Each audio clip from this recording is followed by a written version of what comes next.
The observed issue involves an air conditioning contractor who installed a conduit into the wrong piece of equipment, specifically an air conditioning chiller unit control panel on a new construction project. This was compounded by the installation of another conduit from the same control panel to the correct equipment. The contractor pulled low voltage wire through the control panel, which contains 480 volts. The wires in these two conduits are not terminated in the control panel, but rather are being used as a pass-through. This situation presents several violations of the National Electrical Code, NEC. Let's examine these violations and a recommended solution. Firstly, NEC Article 820.83 addresses control circuit terminations. Section A, Components of Control Equipment, explicitly states that control circuits shall not be run in raceways, compartments, or hazardous classified locations containing power conductors, except as permitted in 820.83 Section B and C. In the described scenario, the contractor is using the air conditioning chiller unit control panel, which contains high voltage 480 volts power conductors, as a pass-through for low voltage control wires. This directly violates NEC Article 820.83 Section A because it allows control circuits to be run within a compartment containing power conductors. Secondly, it's crucial to consider additional NEC requirements. Article 110.3 Section B emphasizes that conductors of different systems, such as power and control circuits, shall not be grouped together. The contractor's installation, where low-voltage control wires are run through a panel containing 480 volts power conductors, clearly violates this requirement by grouping different systems together. Thirdly, Article 300.3 Section C(1) further reinforces this principle, stating that conductors shall not be installed in cable trays with conductors of other systems. While the separate conduit from the control panel to the correct equipment might be considered a cable tray equivalent in this context, the NEC prohibits grouping conductors of different systems within cable trays.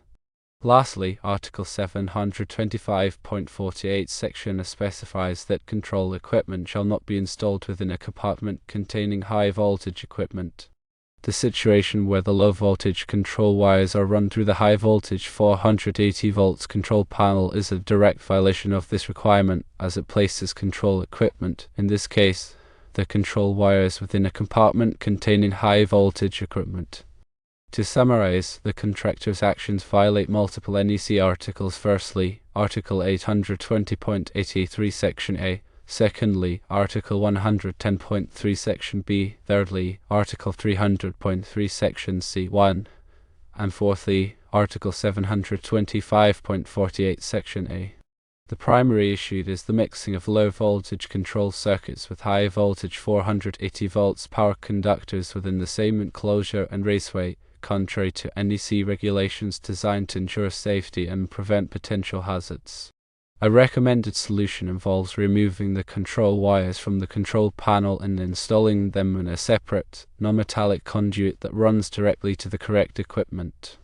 This approach ensures that the low-voltage control circuits are physically separated from the high-voltage 480 volts power conductors, addressing the core violation of the NEC. By adhering to these code requirements, the electrical installation will be compliant with safety standards, minimizing the risk of electrical hazards and ensuring the proper and safe operation of the air conditioning chiller unit. The installation of electrical systems demands a comprehensive understanding of and adherence to the NEC to guarantee safety and code compliance. In the case of control circuits and high-voltage power conductors, the NEC provides clear guidelines to prevent hazardous situations. The mixing of low-voltage and high-voltage circuits in the same raceway or enclosure can lead to several potential problems. Firstly, there is a risk of insulation breakdown. High-voltage conductors can generate heat, especially when carrying significant current. If low-voltage conductors are in close proximity, the heat can degrade the insulation on the low-voltage wires, leading to short circuits or ground faults. Secondly, electromagnetic interference (EMI) can be a concern. High-voltage circuits can generate electromagnetic fields that can interfere with the operation of low-voltage control circuits.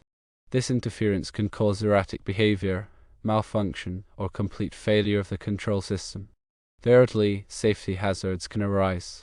If a fault occurs in the high voltage circuit, the voltage can potentially arc over to the low voltage circuit. This could energize the low voltage circuit with dangerous voltage levels, posing a significant shock hazard to anyone working on or near the equipment.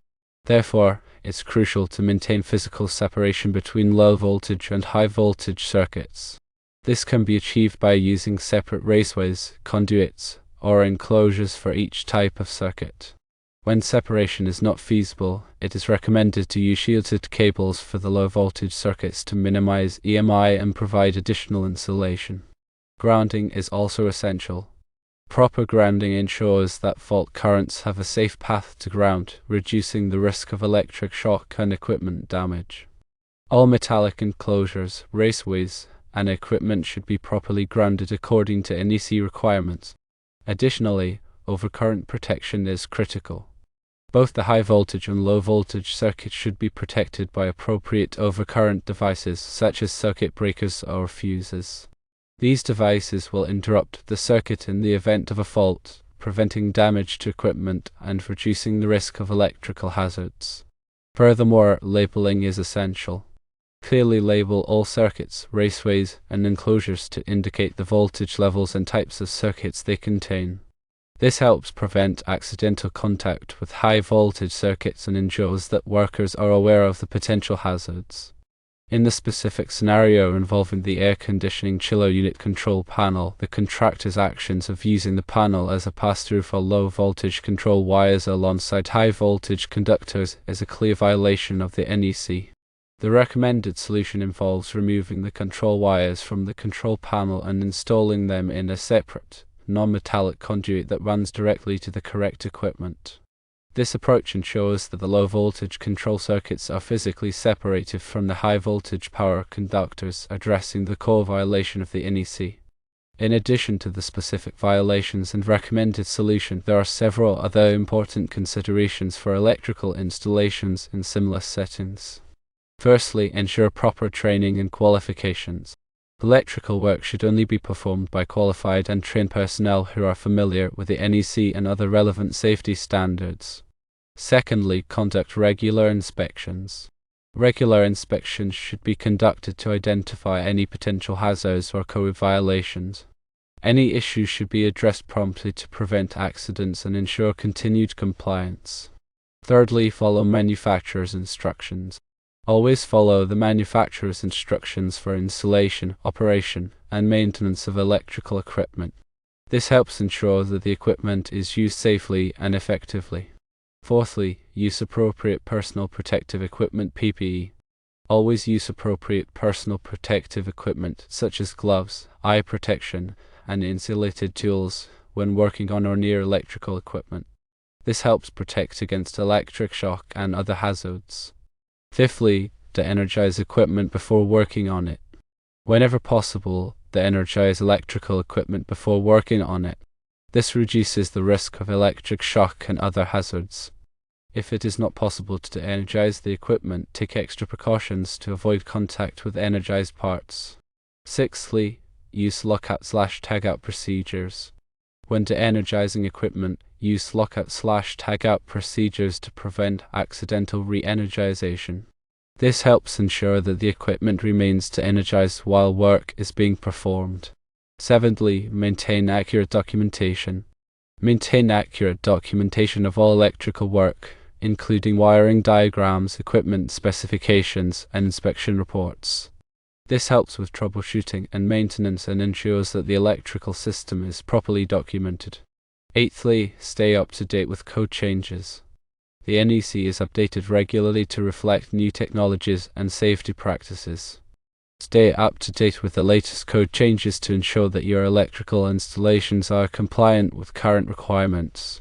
In summary, the safe and compliant installation of electrical systems requires a comprehensive understanding of the NEC, adherence to safety standards, and the use of qualified personnel. By following these guidelines, electrical installations can be performed safely and effectively, minimizing the risk of accidents and ensuring the proper operation of equipment. The specific scenario involving the air conditioning chiller unit control panel highlights the importance of separating low voltage and high voltage circuits and the potential hazards that can arise from mixing them. By implementing the recommended solution and adhering to the NEC, the electrical installation can be brought into compliance and the safety of personnel and equipment can be ensured. Let us elaborate further on the importance of separating low voltage and high voltage circuits, detailing specific risks, mitigation strategies, and real-world examples. When low voltage and high voltage circuits are run in close proximity, several risks arise. Firstly, insulation failure. The insulation on low voltage wires is typically not designed to withstand high voltage stresses.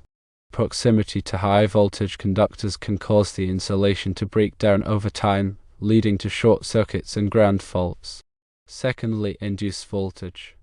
High voltage conductors can induce voltage in nearby low voltage conductors through electromagnetic induction. This induced voltage can interfere with the operation of low voltage circuits and pose a shock hazard. Thirdly, arc flash. An arc flash is a dangerous electrical explosion that can occur when a fault develops in a high voltage circuit.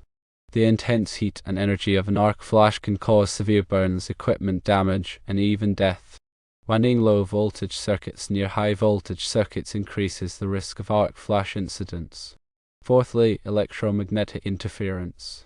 High voltage circuits can generate electromagnetic interference (EMI) that can disrupt the operation of sensitive electronic equipment connected to low voltage circuits. This can cause malfunctions, data loss, and other problems. To mitigate these risks, several strategies can be employed. Firstly, physical separation. Maintaining adequate physical separation between low voltage and high voltage circuits is the most effective way to reduce the risks. The NEC specifies minimum separation distances for different voltage levels. Secondly, shielding. Shielded cables can be used for low voltage circuits to protect them from EMI and induced voltage. The shield should be properly grounded to provide a path for unwanted currents to flow to ground. Thirdly, insulation. Use high-quality insulation on both low-voltage and high-voltage conductors. The insulation should be rated for the voltage and temperature conditions in which it will be used. Fourthly, grounding. Proper grounding is essential for safety. All metallic enclosures, raceways, and equipment should be properly grounded according to NEC requirements. Fifthly, overcurrent protection. Both low-voltage and high-voltage circuits should be protected by appropriate overcurrent devices, such as circuit breakers or fuses. These devices will interrupt the circuit in the event of a fault, preventing damage to equipment and reducing the risk of electrical hazards. Sixthly, labeling. Clearly label all circuits, raceways, and enclosures to indicate the voltage levels and types of circuits they contain. This helps prevent accidental contact with high-voltage circuits and ensures that workers are aware of the potential hazards. Let's consider a few real-world examples to illustrate the importance of separating low-voltage and high-voltage circuits. Firstly, a manufacturing plant. In a manufacturing plant, high-voltage power distribution lines supply power to various machines and equipment.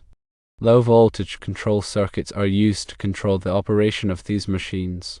If the low-voltage control circuits are run in close proximity to the high-voltage power lines, the induced voltage and EMI can cause the machines to malfunction, leading to production downtime and financial losses. Secondly, a data center. Data centers contain a large amount of sensitive electronic equipment that is powered by low-voltage circuits. High-voltage power distribution systems are used to supply power to the data center. If the low-voltage circuits are not properly shielded and separated from the high-voltage circuits, the EMI can cause data loss, system crashes, and other problems. Thirdly, a hospital. Hospitals contain a variety of medical equipment that is powered by low-voltage circuits. High-voltage power distribution systems are used to supply power to the hospital. If the low-voltage circuits are not properly separated from the high-voltage circuits, the induced voltage and EMI can interfere with the operation of the medical equipment, potentially endangering patients' lives. These examples demonstrate the importance of separating low-voltage and high-voltage circuits in various settings. By implementing appropriate mitigation strategies, the risks associated with mixing these circuits can be minimized, ensuring the safety of personnel and equipment and the reliable operation of electrical systems. In the specific case of the air conditioning chiller unit control panel, the contractor's actions of using the panel as a pass-through for low-voltage control wires alongside high-voltage conductors is a clear violation of the NEC and poses a significant safety hazard. The recommended solution of removing the control wires from the control panel and installing them in a separate, non-metallic conduit that runs directly to the correct equipment is essential to bring the installation into compliance with the NEC and ensure the safety of personnel and equipment.